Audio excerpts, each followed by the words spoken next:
여러분 안녕하십니까? 뉴스데스크 강원입니다.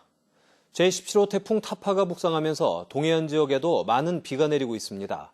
강릉과 동해, 삼척, 태백에는 태풍 경보가, 정선, 평창, 원주에는 태풍주의보가, 속초, 고성, 양양에는 호우주의보가 내려진 가운데 삼척 160mm, 태백 115, 강릉 80, 동해 98mm의 비가 어제부터 내렸습니다.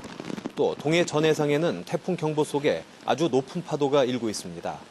기상청은 내일 오전까지 강한 바람이 불고 많은 비가 이어질 것으로 예보하고 있습니다.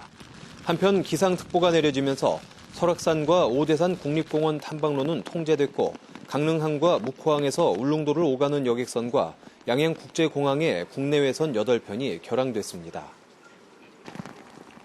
무상보육 차원에서 정부가 어린이집 급간식비를 지원해주고 있습니다. 그런데 지자체마다 지원 금액이 제각각이어서 어린이집마다 급식질에 차이가 납니다. 홍한표 기자가 보도합니다. 콩나물국 그리고 유산균 음료까지 태백 지역 한 국공립 어린이집의 급식 식단입니다. 이달부터 태백시가 급간식비를 지원하면서 식판이 더욱 풍성해졌습니다. 태백시 급식지원센터에서 저희들이 식단을 받아서 사용하고 있는데 사이드 메뉴를 하나씩 주고 있고요. 10월부터는 반찬 수를 하나씩 증가할 계획입니다. 직장 어린이집의 경우 정부 지원금에 태백시와 직장 지원비를 합쳐 여느 식탁 부럽지 않게 제공하고 있습니다. 중앙정부에서는 급간식비로 하루 1,745원씩 어린이집에 지원하고 있습니다. 여기에 각 지자체가 얼마나 더 추가로 지원하느냐에 따라 급식의 질이 달라집니다. 태백시의 하루 급간식비가 2,500원으로 가장 많고 춘천은 500원을 보태 2,200원을 넘었습니다.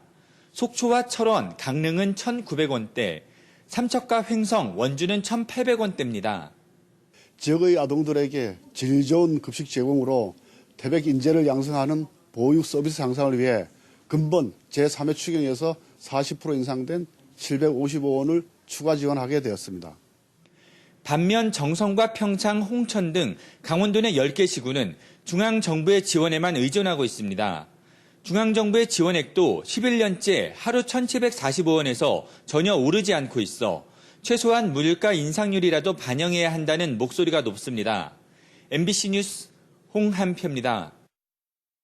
문화상품권을 이용한 보이스피싱이 최근 기승을 부리고 있습니다. 다양한 방법으로 현금화할 수 있고 현금 인출 등 물리적인 단서를 덜 남길 수 있어 범죄에 악용되고 있습니다. 황구선 기자입니다. 며칠 전 갑작스레 계좌가 정지된 A씨. 지난달 자신이 운영하는 편의점에서 한 남성에게 문화상품권 20장을 팔고 계좌로 100만 원을 입금받았는데 금융사기에 연루됐다는 겁니다. 남성이 사간 문화상품권이 보이스피싱 조직에 흘러간 정황이 포착되면서 보름 넘게 계좌 사용이 막혀 있습니다. 황당하죠. 그 문자 내용이 거짓인지 아니면 그게 사실이더라도 내가 왜 그런 문자를 받아야 되는지. 그래서 이제 확인 전화를 했는데 확인 전화를 했어도 상대방이 보이스피싱 업체인지. 원주에서 검찰 사칭 전화를 받았던 대학생 B씨도 어이없게 돈을 떼었습니다.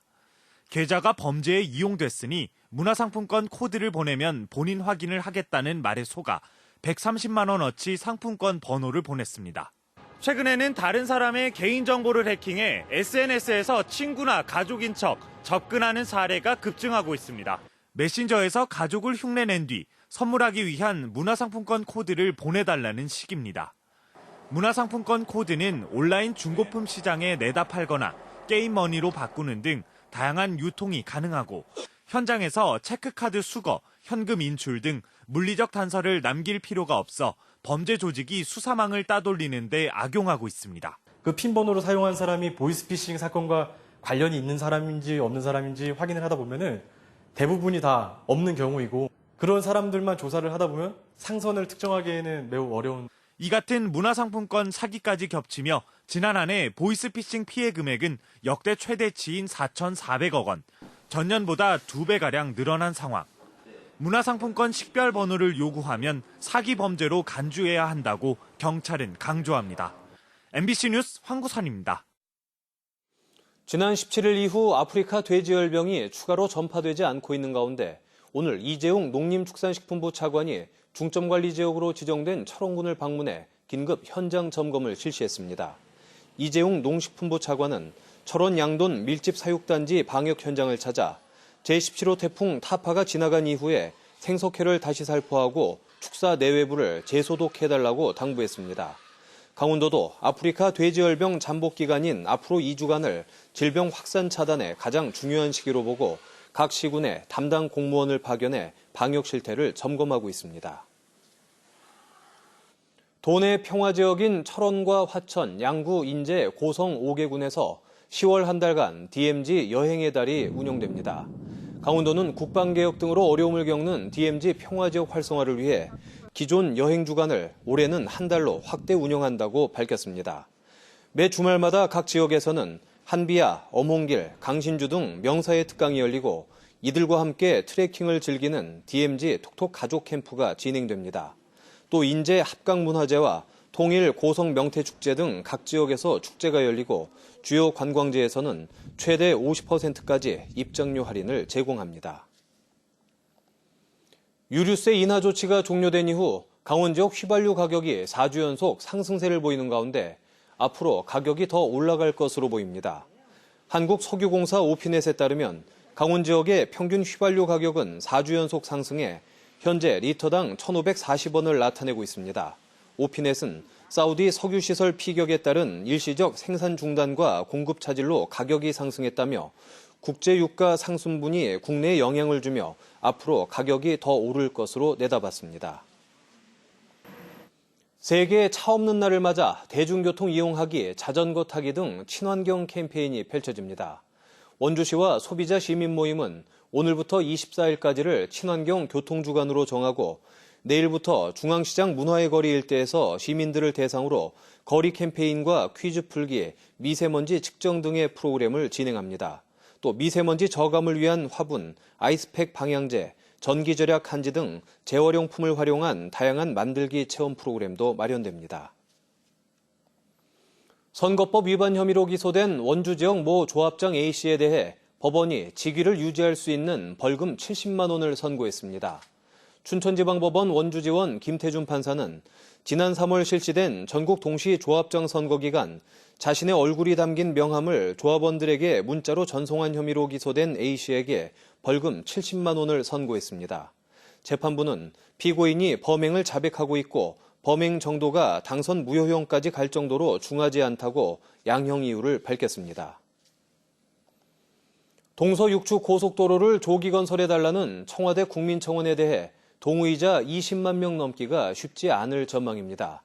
태백과 정선, 삼척, 동해, 영월과 충북 단양과 제천 등은 고속도로 조기 착공을 염원하는 지역 민심을 담아 온 오프라인을 통한 국민청원 홍보 활동을 전개하고 있지만 현재까지 20만 명 목표에 한참 부족한 2만 명 정도만 청원에 동참하고 있습니다. 동서6축 고속도로는 지난 2015년까지 평택에서 제천 구간을 완공했고 나머지 구간인 제천에서 삼척 123.2km 구간은 아직 답보 상태입니다.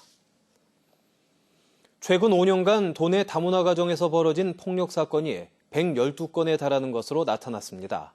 이재정 국회의원이 경찰청으로부터 제출받은 자료에 따르면 도내에선 지난 2015년 24건, 2016년 20건, 2017년 22건, 지난해 36건, 올해 상반기까진 10건의 다문화 가정 폭력 사건이 발생했습니다. 이재정 의원은 다문화 가정 내 폭력 사건은 피해자가 대부분 여성이고 피해자가 폭력에 노출되더라도 신고하기 어려운 경우가 많다며 우리 사회에 더 많은 관심이 필요하다고 강조했습니다. 7번째를 맞는 강릉문화제 야행이 오는 27일과 28일 이틀간 강릉 대도부 관아와 명주동 일원에서 펼쳐집니다. 강릉문화제 야행 다시 깨어나는 천년의 관아 강릉 대도부는 조선시대 저작거리 야시장과 달달한 서부시장 사색삼이, 수제맥주 축제 등 8가지 밤의 테마로 프로그램이 운영됩니다. 뉴스를 마칩니다. 고맙습니다.